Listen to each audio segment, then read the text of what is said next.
I'm going to focus today's review on the second part, the stoichiometry and limiting reagents, since that's the newest part of our unit here. So the first question says, given the following equation, how many moles of potassium chloride can be produced by letting 12 moles of KClO3 react? So the first thing we have to do is we have to balance our equation. So I have two oxygens here, three oxygens there. Common denominator would be 6. So there's our balanced chemical equation. And what we're going to do is I'm going to do these problems on the whiteboard so you guys can see. So we have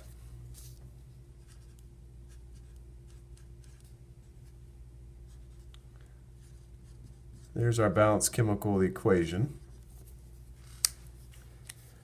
So the question says, given 12 moles of KClO3, how many moles of potassium chloride would react? So we have moles of KClO3 on the bottom, so we're going to have moles of KClO3 on the top, we're going to have moles of KClO3 on the bottom. And in the equation, there are 2 moles of KClO3 to 2 moles potassium chloride. So our units cancel. I'm just left with moles of potassium chloride. 12 times 2 divided by 2 would give me a final answer of 12 moles KCl. Going on to the second problem here. Given that following potassium plus chlorine gas is going to give you potassium chloride, how many grams of KCl is produced? Now we're going to have to convert from moles back to grams. So we're going to write our chemical equation. So we have potassium plus chlorine gas equals potassium chloride. We're going to balance our chemical equation. So we have 2 chlorines, 2 potassiums, 2 potassiums. So given that we start off with the number they gave us, which is going to be 3.5 moles